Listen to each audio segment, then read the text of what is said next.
How's Yeah, sparring? You guys go hard or what? Or like more like technical? no, we go hard. You go hard. Yeah, we Where are go you hard. training right now?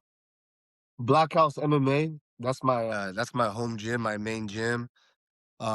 I'm also part of the Carlson Gracie team. That's where I got my black belt under Andre Vasconcelos. But I haven't been there, in some time. So I need to get back over there. I've been talking to my professor and my teammates, and I need to get back over there. But mainly, I'm at Black House. Guys, welcome back to the largest podcast in the world. Never made weight. My name is Sped. This is Albert Morales, the featherweight champ of UNF. He's an MMA vet. Everybody knows who this guy is. Albert, how you doing, man? Doing great, man. Just How are got you? done.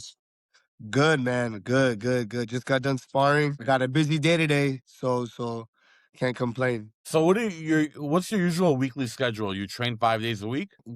Six to seven times a week. I'm always in the gym, whether I'm training or if I have a client. And if I'm not training, if I'm like, let's say if I get to the gym and I have a moment of time between clients and I'll hop on the bag. I find any moment I can train, I try to train, try to keep the blade sharp. You're 30 fights in. You're 30 pro fights in. Do you remember the time when you weren't a fighter? Oh yeah, yeah, yeah. Actually, I do. Yeah, yeah, yeah, yeah. I still keep in contact with a lot of my friends. I mean, I wouldn't say a lot, but I mean, a few of them. You know what I mean? Like people that I need to keep in contact with. They remind me of who, where I'm from and where what I used to do and all that stuff like that. So I do remember what it was like. Some of the best times of my life. I definitely prefer where I'm at right now. But I do remember life as before a fighter for sure. What's like a core childhood memory you have that shaped you into a fighter Ah, or man. sent you that direction, you know? Yeah, yeah. I mean, I could like a core memory of mine that I'll never forget was because before I used to be I would say like yeah, I was kind of like a nerdy kid, but the thing is like I was a nerdy kid that still didn't really like school. But my mom, she was kind of like she sheltered me a little bit, right? She would give me these chains and bracelets, right? And I'd go to school, and because of I was just kind of like a non-confrontational kid, uh, I used to get punked, right? And so I'm talking about like second grade, right? They used to jack my chains, and they were older kids, and they would steal my chains, and I would go home crying to my mom, and I'd be like, "Mom, they jacked me again," right? And it was constant. And then one day my mom was like, "Look, if you come back crying one more time, I'm gonna kick your ass." Right? And so after that, I was just like, "All right, cool. I'm gonna go over there and stand up for myself." And I did that. I got into a fight, uh, handled my own. And after that, I realized, hey, man, I could scrap. And then ever since then, I started, trying to fight. I wouldn't say I would look for fights, but I wouldn't run away from them. I wouldn't avoid them. When did you start training? I started training at 21. I was 21. I was actually incarcerated when I decided that I wanted to fight. My girlfriend at the time was pregnant with my eldest daughter. She's 14 now. And I missed the birth of my kid, and that kind of messed me up, right? Because I was in jail, and I was hoping to get out, but she was born, and I wasn't getting out, and I was just sitting down playing cards, and the Ultimate Fighter came on TV, and I decided then and there, I was like, hey, man, I think I could do that. And that was it, man. I got out of jail 6 months later. I met my daughter. She was 6 months old. And then I Googled MMA gym near me. And that was Elite Training Center in Redondo Beach. And the rest is history. And that was May of 2012. That was May of 2012. Interesting. At 21. And you mind talking about why you went to jail? Bunch of shit, man. Probation violations. I got onto probation because of burglaries and robberies. Nothing, honestly, man. I'm blessed to go to jail for what I've been to jail for because I could have got caught for a lot worse things, On paper, it says burglary, robbery, but I got arrested for a beer run at 7-Eleven. On the way out, the guy jumped over, tried to stop me. We got into a tussle. Because there was a tussle, it became a robbery instead of just a petty theft or something like that. So definitely thankful That makes sense. that I got caught for stuff like that because like I said, I could be in a whole nother situation. A lot of my friends are doing a lot of time. I have friends that have been down for 18 years and they still have more years to go. So I'm just blessed. I'm thankful, and I'm trying to make the most out of my second chance. I think you've done a pretty good job. 30 MMA fights later, you were the LXF champ. You fought in UFC. You fought in Bellator. Um, you're now the featherweight UNF champ. And I mean, how does life look to you? What do you enjoy on a daily basis? Um, I enjoy training. I enjoy getting better. I'm at this point in my career that I know I'm on the tail end. Um, I know that fighting doesn't last forever. So I'm enjoying as much as I can getting better, you know. I wish I would have like, there was in the beginning of my career, I was in a rush to get to the UFC. Anybody can get it. Anybody can still get it. I'm not really tripping on that. My bad, my hair is bugging me.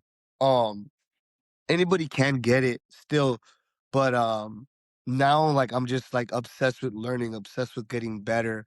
Um, I talk about this a lot, especially with my students, is having a forever white belt mentality, always willing to learn, and you'll never stop learning. So I enjoy that, man. Outside of fighting, I enjoy hanging out with my kids, my daughters.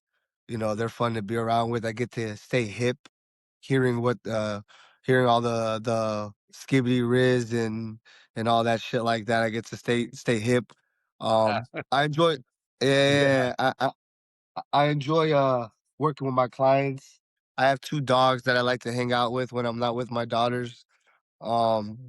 A lot of shit, man. I mean, I like to do a lot of fun stuff too, man. I like to go hiking. I like to go to the clubs. I love music, but right now I'm just focused on getting back to the UFC and then getting that belt. After you beat Thoron, you said it in the post fight interview where you said they had the right idea, they had the wrong timing. If you could go back, would you have had held back from joining the UFC at that point in time, or or do you look at that as like um kind of like an experience you gained that you wouldn't gain anywhere else? Exactly, exactly. I don't regret it. I don't see it as an issue or a problem. I actually consider it a blessing, you know.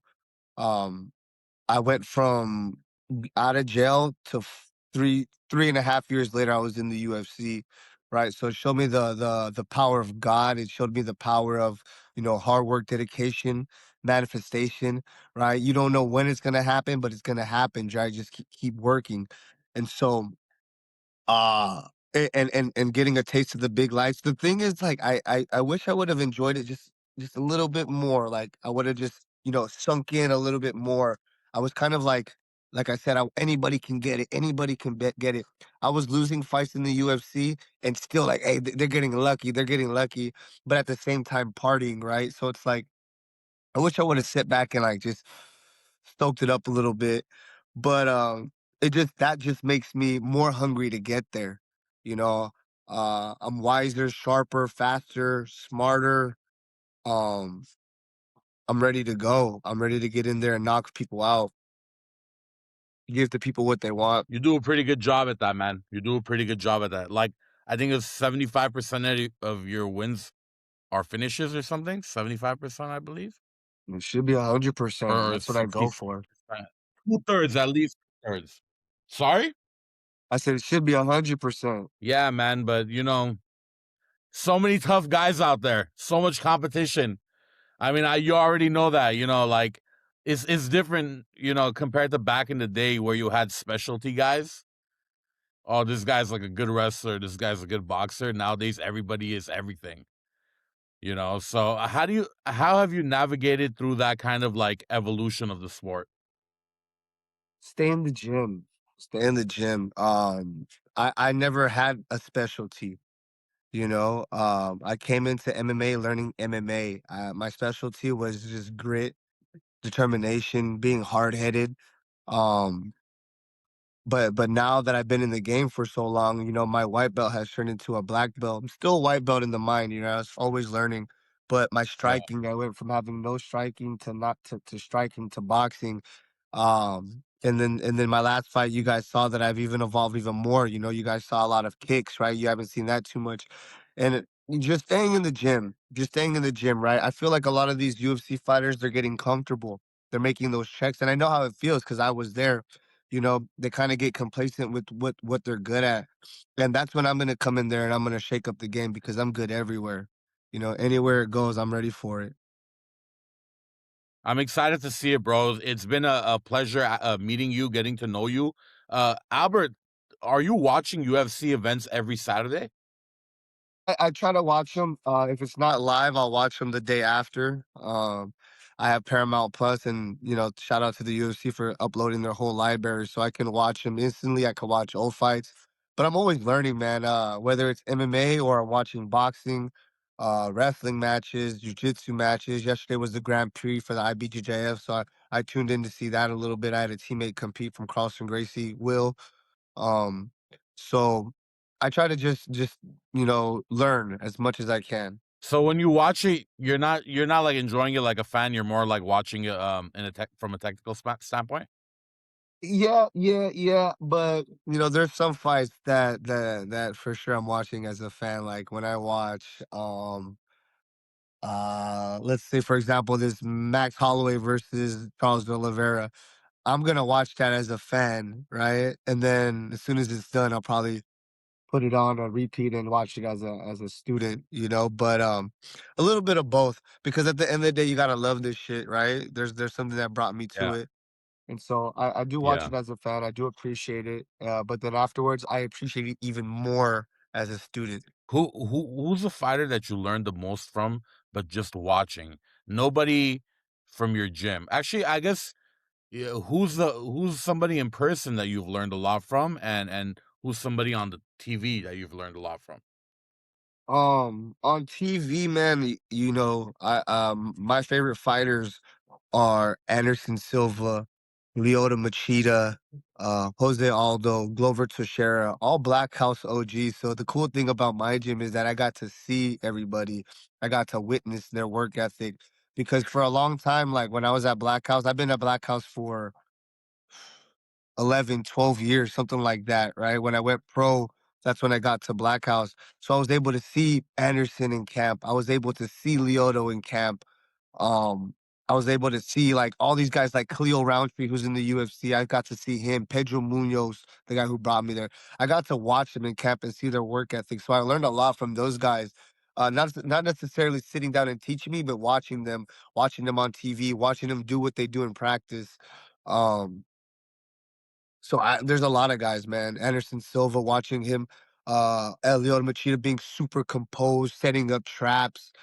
Uh, a lot of guys. I mean, currently, I learned from everybody, man. A guy that I like to watch is Ilya Taporia. Um, I like to watch Alex Pereira. I like to watch everybody, man. Everybody has something. Everybody has something that we can watch and gain from. I can't figure out Alex. I can't figure Alex Pereira out. Yeah, he's one Like of those I don't know. guys, man. Like what's your take on Alex Pereira's fight style? Seek and destroy. He's just looking for the finish at all costs. He sets you up. Like there's little things that we don't see. Like that guy, he probably hits hard, right? And so every strike that he's landing, that's breaking you down. I have a coach, Coach Jason Park. He talks about like every strike is a stab, stab, stab, stab, and little by little, you keep stabbing holes through this person, they're gonna bleed out, and then that's when the big finish comes. You know, a good example is watching Alex Pereira versus Sean Strickland. He kind of set him up till he just knocked him out with the left hook. I mean, the left hook is the Jab to big the thing. body, jab to the body. The calf kick. right? All that stuff just to set the guard down and boom, left kick. So he's a beast, man. He's a beast, but not only is he a beast, he's a smart guy. And that's what like Mike Tyson says, the smarter fighter wins, right? You have to be a dog, you have to be violent, but you have to be smart, you have to be sharp. I think that's like a perfect way to show chess in fighting to any MMA fan. You know, a Pereira versus Strickland. He just keeps going with the left jab to the body, left jab to the body, and then he throws one left hook to the head, catches him. You know, and that's all it took. You know, like the thing is he has so much power and he can take the hits of those big guys. Like if you watch his sparring videos, he's getting clipped, and it's like it's not affecting him. So that's why I also have so much respect for Izzy to be able to sleep him. You know, uh, Albert, you said you watched Anderson Silva train. Yeah. That's awesome. I've actually How was trained with that? Anderson. The boss, man. The boss, dude, like he's insane, bro. Like he is literally the greatest of all time, right? Father time is real, right? But he's still going out there smoking to people. But it's like he's playing, man. And the thing is, like, if he were to come to Black House right now, he'd pack out the gym. And he'd do it playing, bro. He's so crazy, bro. I've seen him do it generation after generation after generation. I've seen him play with Khalil, Alan Joban, James Muntasiri. These are all guys that have been in the UFC. You know, some are still in the UFC, right?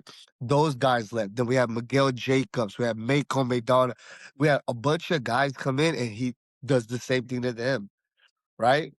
Hey, I'm not talking shit about my teammates. I got my team versus everybody, but our generation is man, compared to what it was back in the day, and they know that too, right? Not necessarily meaning it was better, but back in the day, man, we had killers, bro. It was murders row, man. I mean, you never knew who would show up. You still don't know who's gonna show up. But back then, it was crazy. And like I said, Anderson Silva would run through everybody. And like just doing crazy shit. Like I said, it looked like he was playing in there. Like he's amazing, bro. He's the best. He's the greatest of all time. That's definitely he's definitely my goat. You know, so to hear from somebody who's seen him a lot at the gym and the inside, like I always wonder to myself is how is he in person? Is he the same guy in person? You know? No, he's super humble, man. He's like the most cool dude. He's gonna say hi to everybody. Anybody can come up to him to take a picture. Like my mom, she's a manager at Tender Greens in Torrance, and he lives somewhere in PV, and he's always going there to go eat lunch with his family. And my he sees my mom and he says hi to my mom, and they're cool. Like she doesn't fangirl because she knows who he is and stuff like that, but Yeah. it's super cool that my mom sees him more than me, and, like, she's super cool with him, and um yeah, everybody that sees him tells me that he's super cool, man, and I know that for a fact. Albert, for you personally, like what is your favorite way to go about a fight? Like, are you I'm sure you've had times in your career where you felt like you were more aggressive from the beginning, and maybe sometimes in your career that you've been more strategic.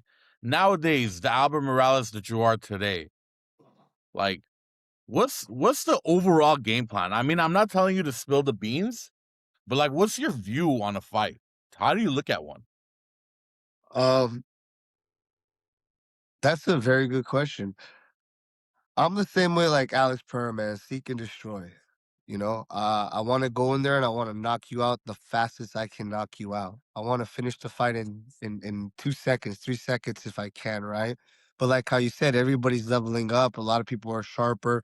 You got to be more strategic because you might go for a haymaker and the guy changes levels and takes you down. Um, so there's definitely a strategy to it, right? So I'm pretty much looking to break you down, dismantle you as much as I can, and then look for the big opportunity, whether it be submit you, ground and pound, or knock you out. But I'm always looking to knock you out, right? The bigger thing that I want to do, to be honest with you, from now on, is I want to create memorable highlights. You know, I want to get some vicious, spectacular knockouts that are going to be remembered for generations. Like something like the Showtime kick, you know, or I like going airborne, air Morales. I like going for flying knees, Superman punches, but I want to get knockouts off of them. I want to find crazy shit. I want to elbow you. I want to knee you. You know, whatever's gonna make the fans go ooh and ah. That's what I want to do. Are you ever mad when you're fighting or no? I wouldn't say mad. I wouldn't say mad. You know, as heated as my weigh-ins go, as heated as my press conferences go, as heated as like, talking shit on social media, which I don't usually do. Um, it's all fun and games. You know, it's all to get into my opponent's head if I'm trying to poke at them or do anything like that. But to be honest with you, whoever I'm fighting, it's never personal. I mean, it becomes personal because the way I take it is you're trying to take my dream away from me. You're trying to take the food off my kid's plate. Um, you know, trying to make my family cry. It's got to be yours, not mine. Um, it's still not personal because the second that my hand is raised or it's not, it's on to the next fight. You know, I honestly wish everybody success because we're all in this together. We're all fighting for money. You know, we're all fighting for a better opportunity, literally fighting. And so I don't hate anybody that's doing what I'm doing. But when we're fighting, it's like I'm there to destroy you because you're in my way. It's a brutal game, huh? Yeah, it's pretty fucked up, man. And there's times like after I win, I I I I feel for the person because, I don't know how hard they were working, right? But I know I worked hard as hell and I work hard. Man, I tried to make the moments that I miss with my kids, with my mom, worth it. So I train Yeah, hard and I train consistent because I don't want to blow my opportunity. And when I don't come on yeah. top, when I don't get the victory, like it sucks. It sucks. Like my last loss, like there's I felt like I won that fight. I know the dude tapped, but for some reason the referee didn't. He didn't say the tap or whatever. I don't know what he was saying I was holding the cage or I could sit there and cry about that shit, right? Or I can get on my horse and start working, and getting a big finish over my last opponent. So I don't know, man. I'm just ready to get to the UFC, man. I'm tired of fighting my people out here. I'm tired of fighting these LA guys, man. I want to go fight on the world stage. I want to go take out some Dagestanis. You know what I'm saying? Or some like Australians or something, you know? Australian, Dagestan, um, fucking Mexican, all of them, right? Like Adrian Bonner said, like I'm the can man. Anybody can get it for real. Hey, that's what's up. Hey, Albert, talk to me about current MMA, bro. Like, how do you feel about the judging whenever you watch a fight and it goes to decision? Are the judges usually on point? I'm talking like UFC though. Um, I would say more than less, right? Like they're more on point, right? Like occasionally, right? Obviously, there's guys that move the needle, right? Move the money, right? Like they're like bread, like fans want to see them fight, and they're gonna give them the win. Sometimes it seems like these fools weren't even watching the fight, but for the most part, I Yeah. would say they do judge the fights well. My dogs are going crazy. Chill. So yeah, for the most part, they're pretty good. Um, but I don't know. That's why you don't leave it to the judges. What's your take on the whole eye poke situation? Like it's been happening a lot. Some fights got stopped over it. It's a lot of drama with that eye poke situation. What's your Yeah. take? What should they do about it? I think there's nothing we can do about it, right? I mean, I think the eye pokes. I don't think they're necessarily on purpose. I mean, sometimes it could be on purpose. You never know, man. It could be bad habit, but maybe the best thing that I've heard, or the best solution I think, would be take a point away immediately. Right? There should be like levels to the penalty, because I've been poked in the eye. I've been poked in the eye pretty bad, and it sucks to see afterwards, and it can be compromising. It should be an immediate Yeah. point deduction, because then it makes it worth keeping your fingers in, because one point deduction can be devastating in a fight. Um, because there's no really way to control it, man. What trips me out is that I don't understand how there's eye pokes in MMA, but there's no eye pokes in bare knuckle, right? You know what I mean? It's kind Chris of it's even kind of mentioned that in the video we did with them. I'm sorry to cut you off, but there's a little bit of a lag between us. Chris Lieben mentioned in the video we did with him that in BKFC they never have that problem, and he chalked it up to they're there to fight. So I don't know what that like what he meant by that, but he's like because they're always closed up. See, the thing is in MMA, I don't know how like you got to have a little bit of like I don't know. I guess they got to set the rule, but over here is like this is like measuring too. It's like really important to a lot of fighters. And I don't know, like it doesn't seem like it will feel the same if you measure with a closed fist, right? the I think with the measuring. I mean, if let's just play both sides, right? If I'm holding a fist the whole time, that is taxing on my grip. That is tension in my arm, my bicep. My arm can get tired out. But I don't have. I'm not like this. You know what I mean? And I use my lead hand as a post a lot. Right? I'm here. I like to go with my palm up. If he comes forward, I fire my cross. You know what I'm saying? Um, Yeah. I don't know. Like I said, it could be strategic, because you got to think about it. Like, if you're losing a fight and you poke the dude in the eye, it gives you some time off, right? If you hit the guy in the nuts, gives you some time off, right? Um, what is there like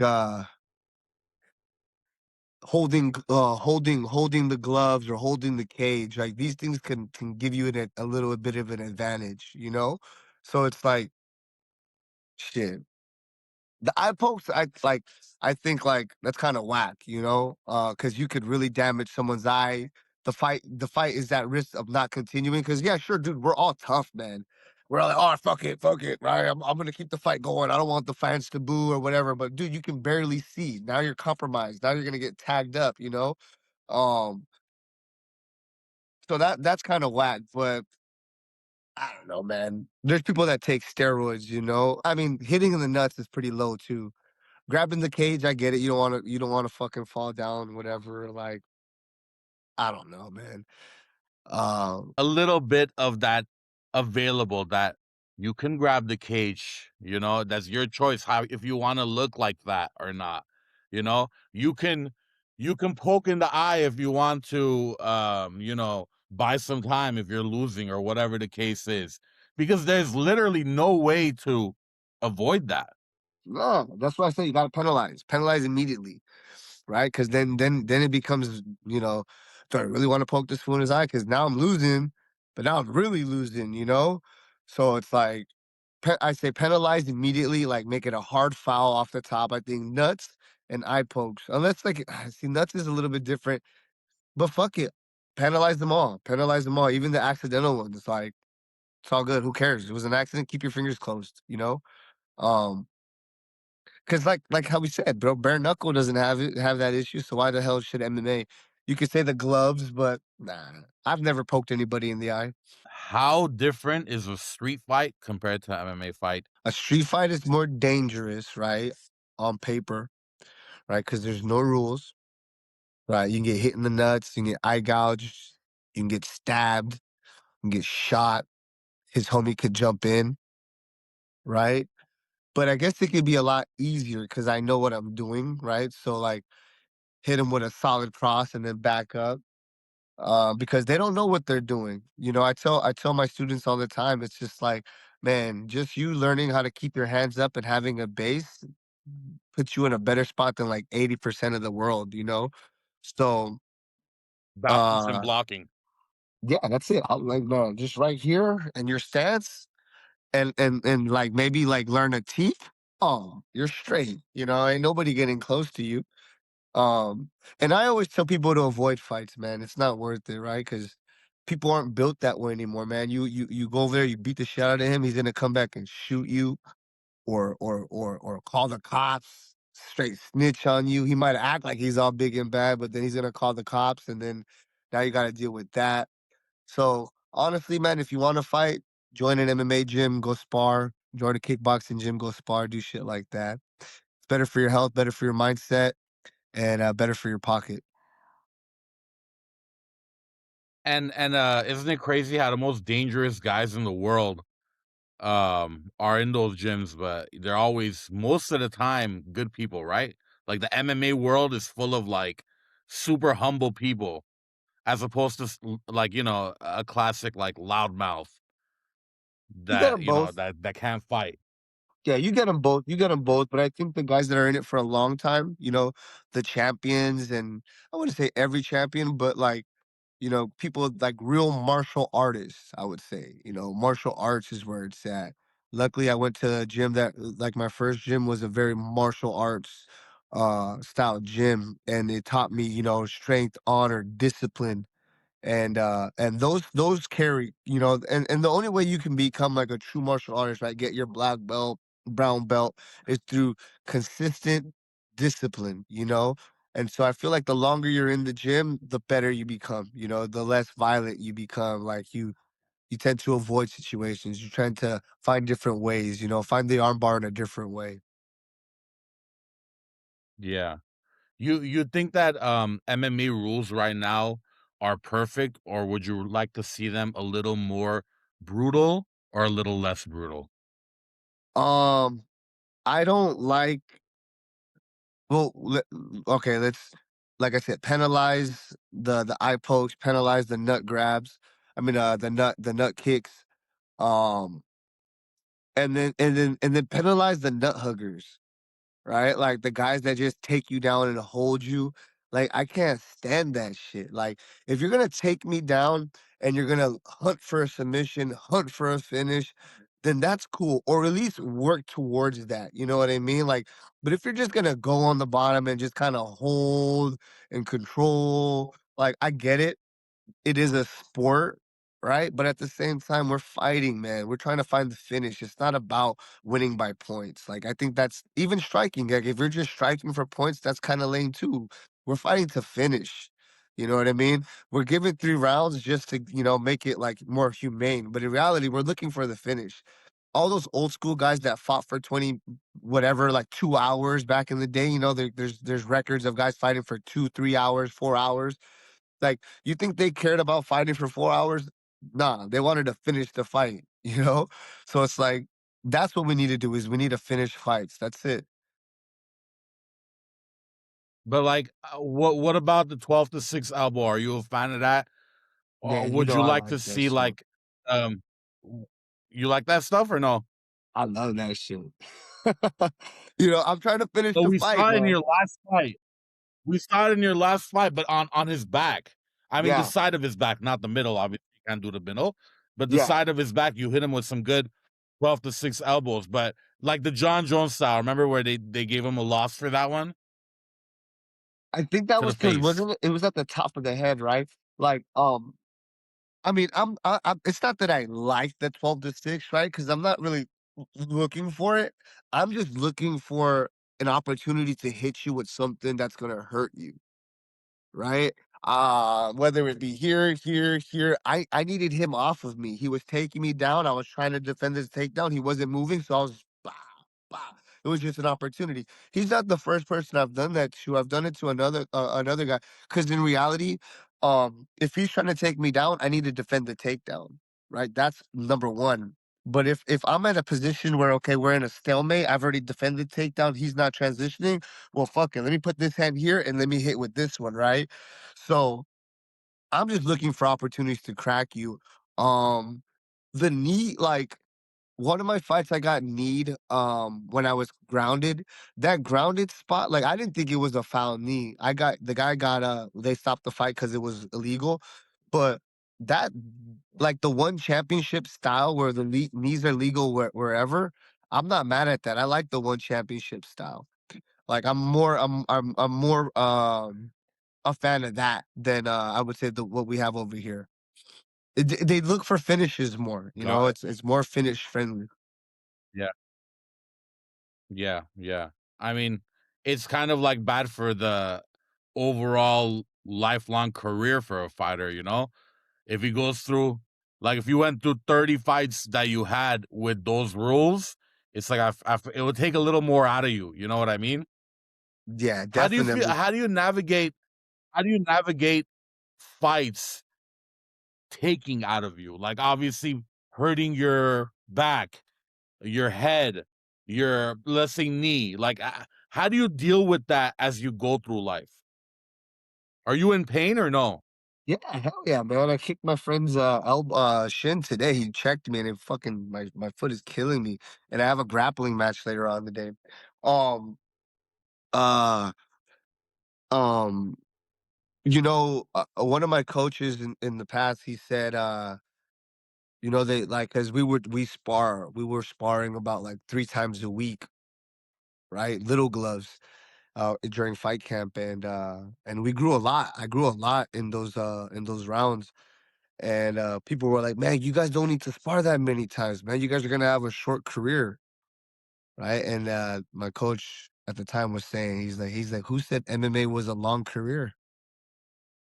You know, and that's the truth. You know, it's not a long career. It's a choice, and it's short.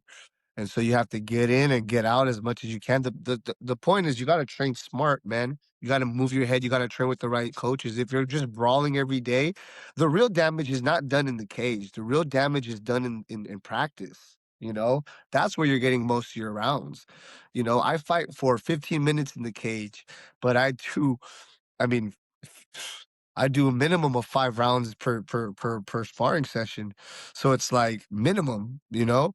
And so uh that's where it's at is in the practicing, having the right coaches, having the right team behind you. That's how you would, I guess, navigate doing the extra, eating the right food, having a PT guy or a PT girl, doing your physical therapy, doing your strength and conditioning. Everything helps. The more you can put into your craft, the better you're going to be long term.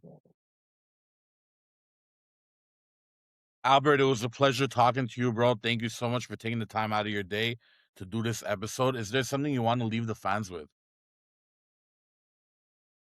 With the fans, man. Hey, thank you guys for the love and support. If you guys knew me, again, thank you. If you guys don't know me, welcome to the team. I take everybody, man. I represent Los Angeles. I represent anybody who has a dream that won't stop till they get it. I'm here to show you guys. Just stay 10 toes down. The marathon continues. Um, Shout out to all my sponsors and my teammates, and shout out to Never Making Weight. Yeah, I appreciate it so much, Albert. Hey, guys, thank you for watching Never Made Weight, the largest podcast in the world. This was Albert Warrior, the Belizean Warrior Morales.